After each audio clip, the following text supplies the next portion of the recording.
E Liz, assim, aí chegou a primavera, vocês decidiram ter um gatinho. Aí vocês pegaram É um pau pra Diablo. conseguir esse gato.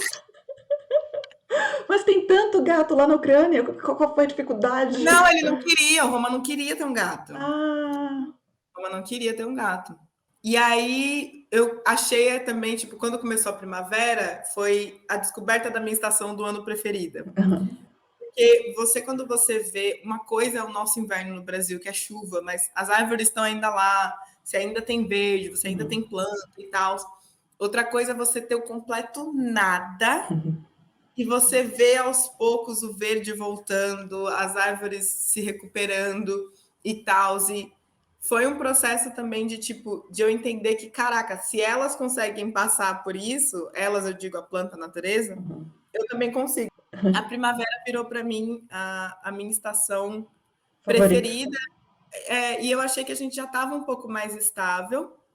E eu pensei, por que não? Então eu fiquei de olho nos grupos de Facebook de estrangeiros que moravam na Ucrânia, e aí teve um post de um cara que estava indo embora e que não queria levar o gato dele, e o gato dele já era um pouco mais idoso e tal. E aí eu falei pro Roma, a gente vai adotar esse gato. E ele falou, não.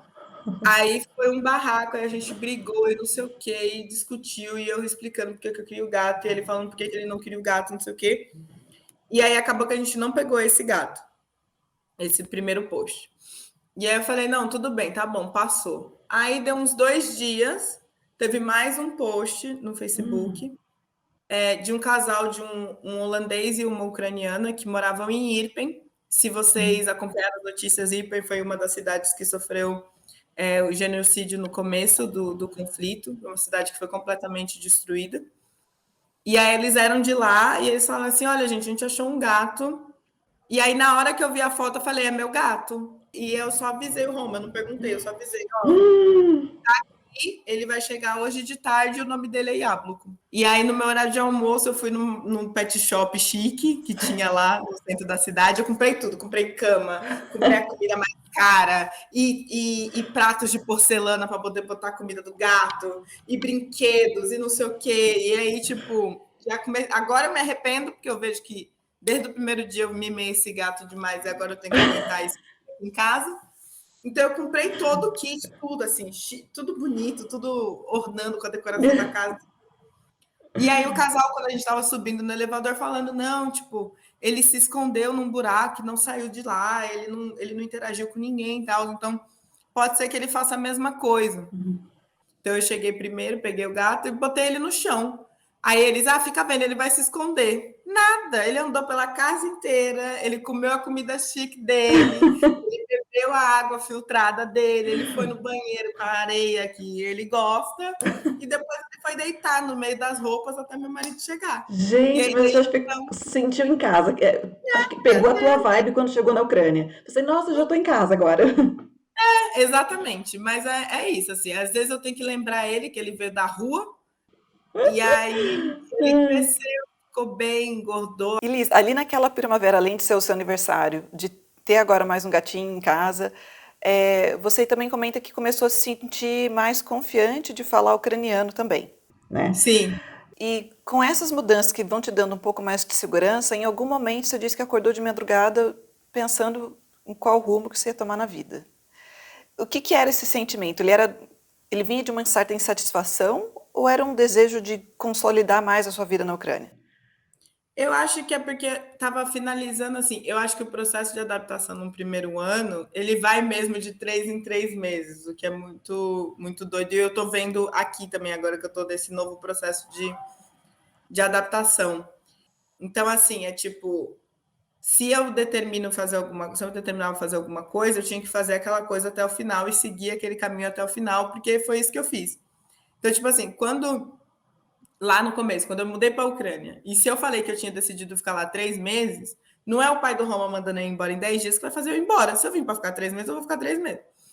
Então aí foi tipo assim: acabaram os 3 meses, a passagem de volta para o Brasil já tinha caducado, eu já estava trabalhando fazia dois, três, né? Não, tipo, em abril já era. Já estava 4 meses já. 4 meses já trabalhando e 4 meses também mais ou menos de aprendendo o idioma e tal. E foi do tipo assim, beleza, então agora não tem mais volta, né? A passagem que tinha de volta já caducou. Então agora o que a gente vai fazer daqui para frente? Eu também queria ter pelo menos aí um ano e meio de ver se o relacionamento ia dar certo, se ia firmar, e aí eu estava vendo isso também, essa construção dessa rotina, dessa vida de casal.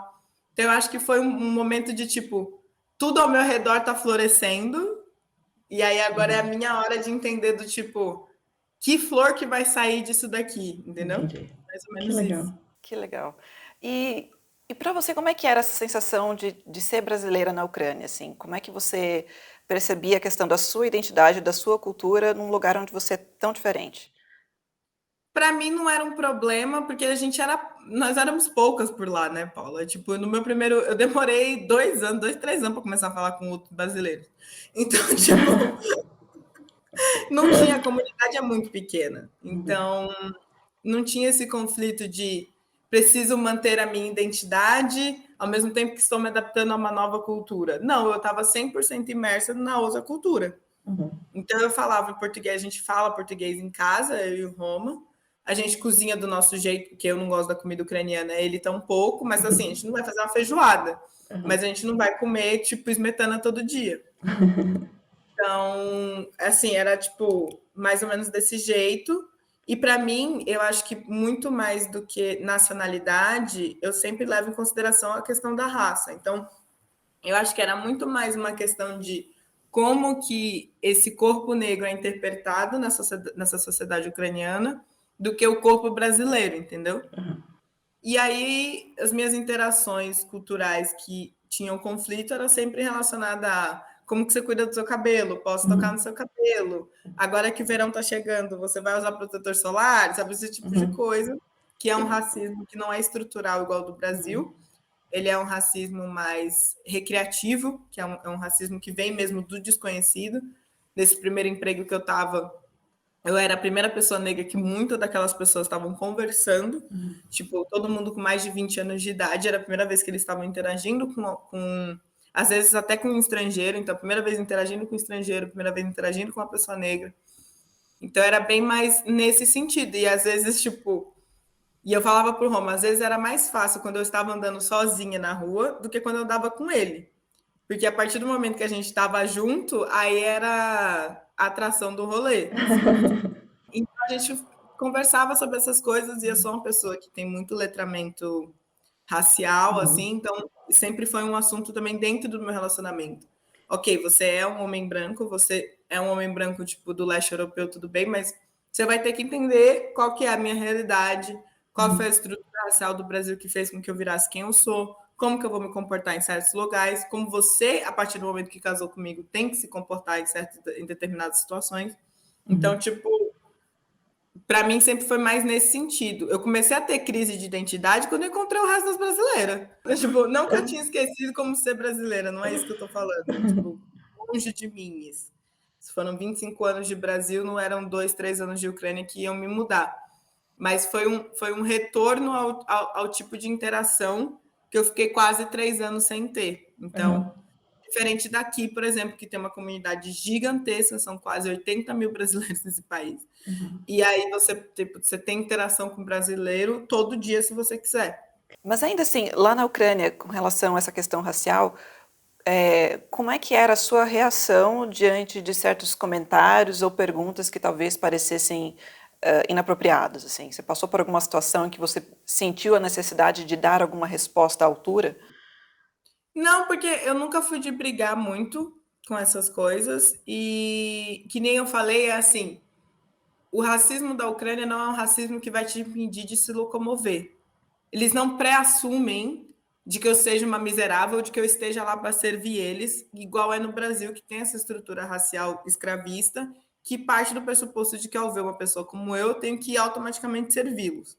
Então, é diferente a relação com isso. Então, tipo, nunca pelo menos eu nunca passei por um racismo do tipo, esse aqui não é, o seu lugar não é aqui, Uhum. Foi sempre do tipo assim, teve um caso só, em 3 anos, teve um caso da mulher mandar eu voltar para a África porque eu reclamei que eu estava com frio, e eu falo isso até acho que foi no É. outono, e aí eu, tipo, quem se meteu foi o Roma, porque eu não entendi o que ela tinha falado, então foi ele que foi Uhum. fazer barraco, brigar com a mulher, eu tive que segurar e tudo. E além da questão racial, você também menciona a questão do trabalho. Você teve uma fase que passou bastante estresse e você comenta sobre um chefe machista. O que Tive foi? vários. O que que, Todos. o que que aconteceu? O que aconteceu é que eles não estavam acostumados com mulher falando não, né? Foi isso que aconteceu. Entendi. Simples assim. Simples assim. E aí eu trabalhava em startups na Ucrânia, eu trabalhei em 3 startups diferentes ao longo desses 3 anos. E o barraco sempre todo era esse, assim, é eles estarem acostumados com uma interação. Porque é isso, feminismo, falar do posicionamento da mulher, essas coisas são assuntos recentes, né? Eram assuntos recentes na Ucrânia. Então era uma coisa que os chefes eles não estavam acostumados a ter interações de contestação. Uhum. E eu falei que é para fazer desse jeito, você vai fazer desse jeito. Aí, se o homem contestava, eles entravam no acordo. Se a mulher, quando contestava, era sempre só eu contestando mesmo. Entendi. E eles não estavam acostumados com isso. Então, o que causava o conflito era mais nesse sentido. Todos os meus chefes foram homens lá, e sempre chegava algum momento do tipo, você não pode me contestar porque você é inferior a mim. E não era porque eu era, não é porque eu era brasileira ou imigrante igual é aqui. Aqui você tem essa estrutura de você, enquanto imigrante, você é inferior a mim. Lá não, era você, enquanto mulher, não tem que me falar o que eu tenho que fazer, porque eu sou homem e eu mando nessa merda. E não necessariamente, porque mesmo sendo chefe, você pode estar fazendo bobagem. Sem dúvida. Eu tenho a humildade de reconhecer também que você comete falhas e que as outras pessoas podem ter uma opinião construtiva. Exato. E o meu maior problema também era porque eu estava trabalhando em empresas ucranianas que queriam abrir as suas empresas no Brasil. Você, enquanto ucraniana, eu não vou te ensinar, eu, como brasileiro, não vou te ensinar como trabalhar com o público ucraniano. Você, como ucraniano, não vai me ensinar como trabalhar com o público brasileiro, porque quem nasceu, cresceu e viveu lá 25 anos da vida fui eu. Então, eu sei como o país funciona, eu sei como a cultura funciona. Você me contratou para te ajudar a chegar nesse país. Então, você tem que confiar na minha opinião, porque senão não vai dar certo. Então, esse era o meu problema.